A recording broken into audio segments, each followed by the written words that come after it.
Hello friends, welcome to Deepti job update channel. This is Divya. Friends, ఇప్పుడైతే వచ్చేసి Andhra Pradesh state eligibility test AP SET exam. So ఈ exam వల్ల use ఏంటి అనుకోవచ్చు. ఈ ఎగ్జామ్ యొక్క నోటిఫికేషన్ అయితే ఇప్పుడు ఆంధ్రప్రదేశ్లో స్టేట్లో అయితే పడింది. సో ఈ ఎగ్జామ్ అసలు ఎందుకు అప్లై చేసుకోవాలి అనుకుంటున్నారంటే, సో ఎవరైతే అసిస్టెంట్ ప్రొఫెసర్స్గా అలాగే డిగ్రీ కాలేజ్లో లెక్చరర్గా జాయిన్ అవ్వడం మా ఎయిమ్ అనుకుంటున్నారో వాళ్ళకి కంపల్సరీగా ఏపీ సెట్ క్వాలిఫికేషన్ కానీ లేకపోతే సిఎస్ఐఆర్ నెట్ క్వాలిఫికేషన్ కానీ ఉంటే సరిపోతుంది. సో సిఎస్ఐఆర్ నెట్ ఎగ్జామ్ అనేది అలా ఎట్లా అంటే ఆల్ ఇండియా ఓవర్గా ఉంటుంది. సో ఎగ్జామ్ అనేది చాలా టఫ్గా ఉంటుంది కాబట్టి నెట్ క్లియర్ చేసే స్టూడెంట్స్ చాలా తక్కువ మంది అయితే ఉంటారు. So CSR national level eligibility test. But నేను అసిస్టెంట్ ప్రొఫెసర్ డిగ్రీ లెక్చర్ అవ్వాలంటే కంపల్సరీగా నెట్ ఉండాలి. లేకపోతే స్టేట్స్ ఏం తీసుకొచ్చాయంటే సెట్ ఎగ్జామ్ అనేది ఒక ఎగ్జామ్ తీసుకొచ్చాయి. మీరు సెట్ ఎగ్జామ్ క్వాలిఫై అయినా ఈ స్టేట్ వరకు మాత్రం మీరు అప్లై అయితే చేసుకోవచ్చు. For example AP set qualify అనుకోండి, ఏపీలో కండక్ట్ చేసే అసిస్టెంట్ ప్రొఫెసర్స్ కాలేజీలో అసిస్టెంట్ ప్రొఫెసర్స్ కానీ, సో ఎప్పుడైనా పర్మనెంట్ డిగ్రీ కాలేజ్ లెక్చరర్స్ కానీ పొజిషన్స్ పడ్డాయనుకోండి, ఏపీ సెట్ క్వాలిఫై అయినా మీకు ఎలిజిబుల్ అయితే ఉంటుంది. ఇది ఓన్లీ ఏపీ వరకు మాత్రమే ఉంటుంది ఏపీ సెట్ ఎగ్జామ్ అనేది. సో మీకు ఒకవేళ ఏపీ సెట్ లేదు, నాకు సిఎస్ఆర్ నెట్టే క్వాలిఫై అయ్యాను అనుకుంటే వాళ్ళు ఈ ఎగ్జామ్ అయితే రాయవలసిన అవసరమే లేదు. మీరు నేషనల్ లెవెల్లో క్వాలిఫై అంటే ఆల్రెడీ సో దీనికి ఎలిజిబిలిటీ అనేది నేషనల్ లెవెల్ ఎలిజిబిలిటీ కూడా ఇస్తారు. ఈ రెండు ఎగ్జామ్స్లో కంపల్సరీగా ఉండాలి. సో మీరు సిఎస్ఆర్ నెట్ ఉంటే మాత్రం ఏ స్టేట్లో డిగ్రీ లెక్చర్స్ పడినా అప్లై చేసుకోవచ్చు. ఏపీ సెట్ క్వాలిఫై అయితే మాత్రం ఓన్లీ ఏపీలో పడే డిగ్రీ కాలేజెస్కి మాత్రమే మీరు అప్లై చేసుకోవాల్సి అయితే ఉంటుంది. అర్థమైంది కదా డిఫరెన్స్ ఏపీ సెట్కి అండ్ సిఎస్ఆర్ నెట్కి? ఎవరైనా డిఫరెన్స్ అర్థం కాకపోతే కామెంట్ బాక్స్లో కామెంట్ చేయండి, ఇంకా క్లియర్గా ఎక్స్ప్లెయిన్ అయితే చేస్తాను. సో ఇప్పుడైతే ఏపీ సెట్ ఎగ్జామ్ అయితే పడింది. సో ఇదైతే వచ్చేసి ఆంధ్ర యూనివర్సిటీ అయితే కండక్ట్ అయితే చేస్తుంది. టోటల్ 30 సబ్జెక్ట్స్కి కండక్ట్ చేస్తుందని క్లియర్గా చెప్పారు. సో దీనికి అప్లై చేయడానికి అయితే డిగ్రీ క్యాండిడేట్స్ అయితే కావాలి. సో ఇక్కడ చూడండి, home, about us, notifications, important dates, eligibility, subjects, exam centre, registration, login, contactors, ఇలా స్టెప్స్ అయితే ఇచ్చారు. ఫస్ట్ నేను నోటిఫికేషన్ ఓపెన్ అయితే చేసి చూపిస్తున్నాను. సో నోటిఫికేషన్ అయితే ఓపెన్ చేయని చూడంతో సో ఇక్కడ వీళ్ళు చెప్పారు, Andhra Pradesh state level eligibility test for the year 2024 will be conducted on 28 April 2024. ఇప్పుడు ఈ నోటిఫికేషన్ ఎందుకు రిలీజ్ చేసుకుందంటే ఫ్రెండ్స్, ఇప్పుడైతే వచ్చేసి పొజిషన్స్ అయితే అసిస్టెంట్ ప్రొఫెసర్స్ కాలేజీలో డిగ్రీ లెక్చరర్స్ చాలా వేకెన్సీస్ అయితే ఉన్నాయి.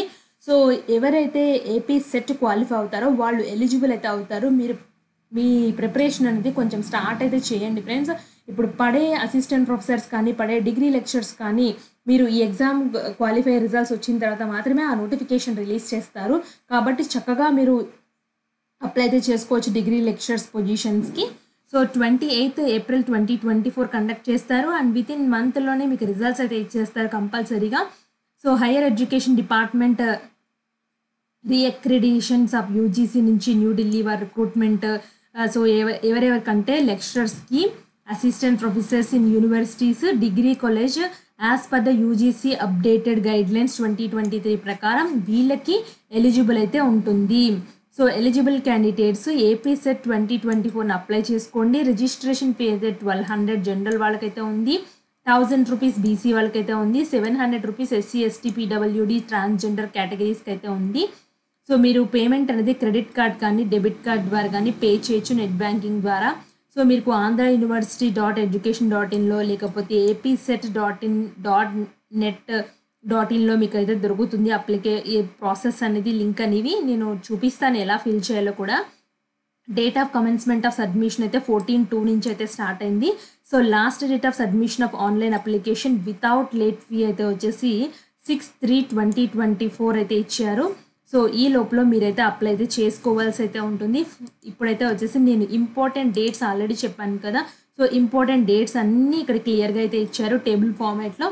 సో మీకు late fee 2000 plus registration fee అయితే ఇప్పటివరకు అయితే అప్లై చేసుకోవచ్చు. 5000 రిజిస్ట్రేషన్ ఫీతో కూడా ఉంది ఫ్రెండ్స్. రిజిస్ట్రేషన్ ఫీ కరెక్ట్గా టైంలో అప్లై అయితే చేసుకోండి. ఎందుకు 2000 ఎక్స్ట్రా కట్టాలి, ఎందుకు 5000 ఎక్స్ట్రా కట్టాలి చెప్పండి ఫ్రెండ్స్.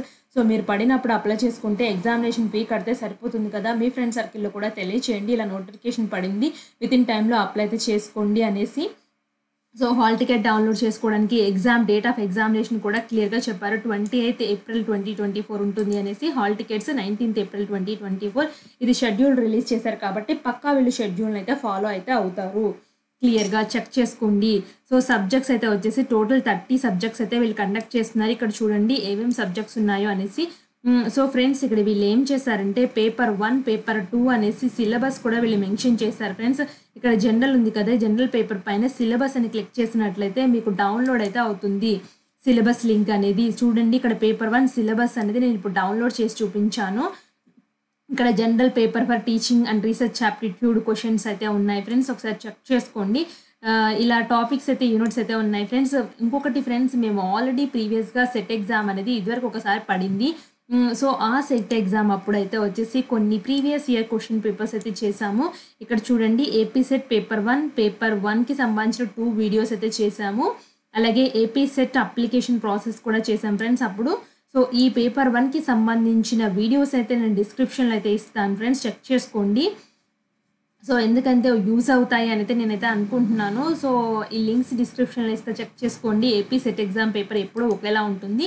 సో ఇలా మీకు సంబంధించిన పేపర్ 1 అందరికీ కామన్గా ఉంటుంది. సో ఏ సబ్జెక్ట్ 30 సబ్జెక్ట్స్లో కూడా పేపర్ 1 కంపల్సరీగా రాయాలి. పేపర్ 2 అనేది సబ్జెక్ట్ స్పెసిఫిక్ ఉంటుంది. ఫర్ ఎగ్జాంపుల్ మీ సబ్జెక్ట్ అనేది హిస్టరీ అయితే ఇక్కడ హిస్టరీ దగ్గర ఉన్న సిలబస్ని క్లిక్ చేసుకుంటే హిస్టరీ సిలబస్ అయితే వస్తుంది. అలాగే సైకాలజీ వాళ్ళు సైకాలజీ సిలబస్ అయితే క్లిక్ చేసుకోండి. ఇలా 30 సబ్జెక్ట్స్కి అయితే వచ్చేసి వీళ్ళు సిలబస్ లింక్స్ అనేది డౌన్లోడ్ అయితే చేసుకోమని అయితే ఇచ్చారు. ఇక్కడ చూడండి ఫ్రెండ్స్, పేపర్ 1లో so common for all candidates will be bilingual అంటే ఇంగ్లీష్ తెలుగు రెండిట్లోనూ ఉంటుంది పేపర్ 1 అనేది. పేపర్ 2 అనేది సబ్జెక్ట్ పేపర్ కంపల్సరీగా ఇంగ్లీష్లోనే ఉంటుంది. సో ఇక్కడ ఇప్పుడు తెలుగు ఉందనుకోండి ఫ్రెండ్స్, ఇక్కడ కొన్ని సబ్జెక్ట్స్ మాత్రం బైలింగ్యువల్ అని చెప్తున్నారు. For the following subject commerce, economics, education, history, political science, public administration and sociology will be bilingual. ఇప్పుడు నేను చెప్పిన సబ్జెక్ట్స్ మాత్రమే తెలుగు ఇంగ్లీష్లో ఉంటాయి. సో రిమైనింగ్ సబ్జెక్ట్స్ అన్నీ ఇంగ్లీష్ ఓన్లీ అని చెప్పారు ఫ్రెండ్స్. మీరు హిందీ, సాంస్క్రిట్, తెలుగు, ఉర్దూ మాత్రం ఆల్ లాంగ్వేజెస్లోనే ఉంటుంది. సో మిగతా పేపర్స్ అన్నీ ఇంగ్లీష్లో ఉంటాయి. ఇప్పుడు నేను ఫస్ట్ ఏబిసిడీలు ఇచ్చారు కదా, సో జీ వరకు మాత్రం తెలుగు ఇంగ్లీష్ రెండిట్లో ఉంటాయి. First paper carrying 100 marks in general awareness ఉంటుంది and comprising 50 compulsory objective type of questions 2 marks each అయితే ఉంటుంది. సో దీనికి 1 hour టైం అయితే ఇస్తారు. సెకండ్ పేపర్ అనేది 200 మార్క్స్కి అయితే ఉంటుంది అండ్ 100 కంపల్సరీ ఆబ్జెక్టివ్ టైప్ అయితే ఉంటాయి ఫ్రెండ్స్ క్వశ్చన్స్ అనేది. దీనికి కూడా 100 ఇంటూ ఈచ్ క్వశ్చన్కి 2 మార్క్స్ 200 మార్క్స్కి అయితే ఉంటుంది. And there is a no negative marking friends. మీరు పేపర్ 1 పేపర్ 2లో నెగటివ్ మార్కింగ్ లేవు కాబట్టి చక్కగా మీరైతే ఆన్సర్స్ అయితే చేయొచ్చు అన్నీ. బట్ ప్రిపరేషన్ చేయండి ఫ్రెండ్స్, ఎందుకంటే క్వాలిఫై అయితే మాత్రం ఇన్ ఫ్యూచర్లో చాలా degree college lecturers, assistant professors పడే ఛాన్స్ ఉందనేసి ఆంధ్ర యూనివర్సిటీ చెప్తుంది. కాబట్టి మీరు ఎలిజిబుల్ పొందాలి అంటే ముందు ఈ ఎగ్జామ్ అయితే క్వాలిఫై అయితే అవ్వాల్సి అయితే ఉంటుంది. సో సబ్జెక్ట్స్ అయిపోయింది కదా, ఇప్పుడు ఎగ్జామినేషన్ సెంటర్ చూద్దాము. ఎగ్జామినేషన్ సెంటర్స్ అయితే 8 సెంటర్స్ అయితే ఇచ్చారు ఎగ్జామినేషన్స్. ఇక్కడ రీజనల్ సెంటర్ కోడ్ అయితే ఉంది ఫ్రెండ్స్. ఈ కోడ్స్ మీరు ఎగ్జామ్ అప్లై చేసేటప్పుడు అయితే చేసుకోవాల్సి అయితే ఉంటుంది. మీకు ఇక్కడ రిజిస్ట్రేషన్ అయితే ఇచ్చారు. రిజిస్ట్రేషన్ అయితే ఇక్కడ ఇంపార్టెంట్ ఇన్స్ట్రక్షన్స్ కూడా ఇచ్చారు friends. So important instructions, verify eligibility before, మీరంటే ఎలిజిబిలిటీ చెక్ చేసుకోమని చెప్తున్నారు. Candidate name, father name, date of birth, category, email ID, mobile number అవన్నీ can't changed once application fee is paid. So మీరు application fee pay చేస్తే మాత్రం ఈ details మాత్రం మీరు చేంజ్ చేసుకోవడానికైతే ఆప్షన్ అయితే లేదు. ఎడిట్ ఆప్షన్ అయితే ఇవ్వరు ఫ్రెండ్స్, అది మైండ్లో పెట్టుకుని అప్లై అయితే చేయండి. చాలామంది ఎడిట్ ఆప్షన్ ఇస్తారా మిస్టేక్స్ చేయొద్దు ఫ్రెండ్స్. మిస్టేక్ చేసి ఎడిట్ ఆప్షన్ కోసం ఎదురు చూడొద్దు. ఏ నోటిఫికేషన్కి ఎడిట్ ఆప్షన్ అయితే ఇవ్వరు. కొన్ని లక్కీగా ఉంటే కొన్ని మాత్రమే ఎడిట్ ఆప్షన్ ఇచ్చుకోవడానికి అయితే ఛాన్స్ అయితే ఉంది. So email ID, mobile number అనేది సో మీరు కంపల్సరీగా మంచిగా ఎంటర్ చేయాలి. Will be treated as your primary contact details. So వీటికే వీళ్ళు కమ్యూనికేషన్స్ అన్నీ పంపిస్తామని క్లియర్గా మెన్షన్ చేశారు. ఏ సక్సెస్ఫుల్ పేమెంట్ పే చేసిన తర్వాత మీరు confirmation email will be scented to the registered email ఐడికి పంపిస్తారు. So remember your email ID, mobile number and date of birth field the online application for future reference కోసము ఇవి మాత్రం compulsory. Application fee అని చెప్పాను కదా ఫ్రెండ్స్, దీనికి చూడండి ఓసీ వాళ్ళకి 1200 ప్లస్ కన్వీనియన్స్ ఛార్జెస్ అయితే ఉంటాయి. బీసీఏ, బీసీబీ, బీసీసీ, బీసీడీ ఈ వాళ్ళకి 1000+ కన్వీనియన్స్ ఛార్జ్ అయితే ఉంటాయి. ఎస్సీ, ఎస్టీ, పీడబ్ల్యూడీ, ట్రాన్స్జెండర్ వాళ్ళకి 700+ కన్వీనియన్స్ ఛార్జ్ అయితే ఉంటాయి. వన్స్ పేమెంట్ చేస్తే మాత్రం వీళ్ళు రిటర్న్ అయితే ఇవ్వరని క్లియర్గా చెప్పారు. సో కాబట్టి చూసుకుని అప్లై అయితే చేసుకోండి. సో నెక్స్ట్ అయితే వచ్చేసి అప్లోడ్ ఫోటో, స్కానర్డ్ ఫోటోగ్రాఫ్ జేపీజీ ఫార్మాట్లో ఉండాలి. 15 KB నుంచి 50 KB మధ్యలో ఉండాలి. సిగ్నేచర్ 5 KB నుంచి 20 KB మధ్యలో ఉండాలి. ముందు అప్లై చేసే ముందే ఈ డైమెన్షన్స్ ఉన్న ఫోటో అండ్ సిగ్నేచర్ మీరు రెడీగా పెట్టుకోండి. If you claim your reservation, upload necessary caste, disability, economically weaker section certificate. So ఇవన్నీ ఎంత సైజ్ ఉండాలంటే 50 KB నుంచి 300 KB మధ్యలో అయితే ఉండాలని క్లియర్గా చెప్పారు. The online application system will not allow to upload files and smaller or larger than. So వీళ్ళు చెప్పిన సైజెస్లో ఉంటే మాత్రమే తీసుకుంటుంది. ఒకవేళ ఎక్కువ ఉన్నా తీసుకోదు, తక్కువ ఉన్నా తీసుకోదని క్లియర్గా మెన్షన్ చేశారు. You may take printout of filled application. So once application fee pay చేసే అంతా అయిపోయిన తర్వాత వాళ్ళు ఇచ్చిన ఉంటుంది కదా, ఆ పీడిఎఫ్ని డౌన్లోడ్ చేసుకోండి ఫ్యూచర్ రిఫరెన్స్ కోసము. No cancellation, refund enquiries will be entertained once your registration is done under any circumstances.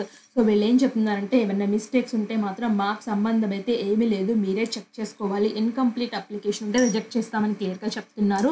So నేను అప్లై నవ్ అని అయితే క్లిక్ చేస్తున్నాను. అప్లై నవ్ అని క్లిక్ చేయడం తోటి ఇక్కడ చూడండి ఫ్రెండ్స్, ఇక్కడ పర్సనల్ ఇన్ఫర్మేషన్ అయితే వస్తుంది. నేమ్ ఆఫ్ ద అప్లికెంట్, ఇక్కడ మీ నేమ్ మెన్షన్ చేయండి, ఫాదర్ నేమ్ రాయండి, మదర్ నేమ్ రాయండి. సో మీ date of birth, date, month, year ఫార్మేట్లో మీరు రాయాల్సి అయితే ఉంటుంది. మీ జెండర్ ఏంటి, మేలా, ఫీమేలా, ట్రాన్స్జెండరా, మీ కేటగిరీ ఏంటి, మీరు ఏ జనరల్ కేటగిరీయా, ఈడబ్ల్యూఎస్ఆ, బీసీనా, ఎస్సీనా, ఎస్టీనా, మీ ఈమెయిల్ ఐడి ఇక్కడ మెన్షన్ చేయండి. సో మీ కన్ఫర్మ్ ఈమెయిల్ ఐడిని మెన్షన్ చేయండి. మొబైల్ నెంబర్ అయితే రాసి continue to make. Friends next అయితే ఇలా నా డీటెయిల్స్ అన్నీ అయితే వచ్చాయి. సో నేను ఇప్పుడు ఇచ్చిన డీటెయిల్స్ ఇక్కడ I have verified details, no I want to changes some details కావాలంటే ఇది క్లిక్ చేయండి. సో ఇది క్లిక్ చేసినట్లయితే డీటెయిల్స్ చేంజ్కి అయితే వస్తుంది. సో నా డీటెయిల్స్ అన్నీ కరెక్ట్ కాబట్టి నేను ఫస్ట్ ఆప్షన్ క్లిక్ చేసుకుని సబ్మిట్ అయితే చేస్తున్నాను. సబ్మిట్ చేయడంతో do you want to submit ఇది అడుగుతుంది. నేను ఓకే అని అయితే క్లిక్ చేస్తున్నాను. ఓకే అని క్లిక్ చేయడంతో నాకైతే పేమెంట్ ఇన్ఫర్మేషన్కి అయితే తీసుకొచ్చింది. సో ఈ పేమెంట్ ఇన్ఫర్మేషన్లో నేను 1200 అయితే పే చేయాలని క్లియర్గా మెన్షన్ చేశారు. క్లిక్ హియర్ టు మేక్ పేమెంట్కి అయితే వెళ్తున్నాను. వెళ్ళిన తర్వాత ఇక్కడ చూడండి మళ్ళీ నా డీటెయిల్స్ ఎంత అమౌంట్ పే చేయాలో చూపిస్తుంది. సో ఐ అగ్రీ దగ్గర టిక్ బాక్స్లో టిక్ కొట్టేసి పే నౌకి అయితే వెళ్తున్నాను. సో పే నౌకి వెళ్ళిన తోటే గేట్వేకి అయితే తీసుకొచ్చింది. ఇక్కడ నేను కార్డ్స్ ద్వారా పే చేయొచ్చు, లేదా నెట్ బ్యాంకింగ్ ద్వారా పే చేయొచ్చు, వ్యాలెట్ ఆర్ క్యాష్ కార్డ్స్ అంటే డెబిట్ కార్డ్స్ ఇంకేమైనా ఉంటే ఏటి ద్వారా పే చేస్తారో అయితే అడుగుతుంది. సో మీరు ఏ ఆప్షన్ సెలెక్ట్ చేసుకుంటారో ఆ ఆప్షన్ సెలెక్ట్ చేసుకుని పే నవ్ అని అయితే క్లిక్ చేసుకుని మీ అప్లికేషన్ ఫీని అయితే ఫస్ట్ పేమెంట్ అయితే చేయండి. చేసిన తర్వాత ఒక యూనిక్ నెంబర్ అయితే వస్తుంది. అలాగే డేట్ ఆఫ్ పేమెంట్ ఏ రోజు చేశారో గుర్తుపెట్టుకోండి ఫ్రెండ్స్. ఇది అప్లై ఫామ్ చేసేటప్పుడు అయితే అడుగుతుంది. సో నెక్స్ట్ అయితే వచ్చేసి ఇంకా మీ పర్సనల్ బేసిక్ డీటెయిల్స్ అయితే అడుగుతుంది. తర్వాత మీ ఎడ్యుకేషన్ క్వాలిఫికేషన్స్ అయితే అడుగుతుంది. సో ఆ తర్వాత అయితే వచ్చేసి ఫోటో, సిగ్నేచర్, అప్లోడింగ్ స్టెప్స్ అయితే ఉంటాయి. నెక్స్ట్ ప్రివ్యూ స్టెప్ అయితే ఉంటుంది. ప్రివ్యూలో 1కి 2 సార్లు చెక్ చేసుకోండి ఫ్రెండ్స్, మీ అప్లికేషన్ ఫామ్ కరెక్ట్గా ఉన్నాయా లేదా డీటెయిల్స్ అన్నీ. అంటే మీ సర్ నేము, మీ ఫాదర్ నేమ్, మదర్ నేమ్, మీ 10th క్లాస్లో ఎలా ఉన్నాయో అలా రాయండి. మీ డేట్ ఆఫ్ బర్త్ కూడా అలాగే రాయాల్సి అయితే ఉంటుంది. అన్నీ 1కి 2 సార్లు చెక్ చేసుకొని అండ్ ఫోటో, సిగ్నేచర్ కూడా స్పెసిఫిక్ డైమెన్షన్స్ ఉంటేనే అప్లోడ్ అయితే అవుతాయి. సో ఇవన్నీ చేసేసి సబ్మిట్ అయితే చేయండి అప్లికేషన్ ఫామ్ని. సింపుల్గానే ఉంటుంది అప్లికేషన్ ఫామ్. డౌట్ ఉంటే కామెంట్ బాక్స్లో కమెంట్ చేయండి, నేను తప్పకుండా రిప్లై అయితే ఇస్తాను. నెక్స్ట్ అయితే వచ్చేసి రిజిస్ట్రేషన్ అయిపోయిన తర్వాత లాగిన్ చేసుకోండి. లాగిన్లో ఇక్కడ email ID, date of birth అయితే మెన్షన్ చేయండి. అలాగే సెక్యూరిటీ కోడ్ ఇచ్చి ఎంటర్ సెక్యూరిటీకి ఎంటర్ చేసి సబ్మిట్ చేస్తే మీరు అప్లికేషన్ ఫాము సక్సెస్ఫుల్గా సబ్మిట్ అయిందా లేదా ప్రింట్అవుట్ తీసుకోవాలన్నా మీరు లాగిన్ చేసుకోవచ్చు. సో ఇది friends application form and details process. మీకు కాంటాక్టర్స్ కూడా ఏమైనా డౌట్స్ ఉంటే ఇక్కడ కాంటాక్ట్ చేయొచ్చు. మీ ఈమెయిల్ ఐడి ఇచ్చారు, టెలిఫోన్ నెంబర్ అయితే ఇచ్చారు ఫ్రెండ్స్. సో మీకు డౌట్స్ ఉన్నా, మీరు ఏమైనా మిస్టేక్స్ చేసినా వీళ్ళకైతే కాంటాక్ట్ అయితే చేయొచ్చు. సో ఇది friends AP select application process step by step. So మీరు డౌట్స్ ఉంటే తప్పకుండా కామెంట్ బాక్స్లో కామెంట్ చేయండి, నేను తప్పకుండా రిప్లై అయితే ఇస్తాను. ఇలాంటి మరిన్ని అప్డేట్స్ కోసం మన ఛానల్ని సబ్స్క్రైబ్ చేయడం మాత్రం మర్చిపోవద్దు. Thanks for watching.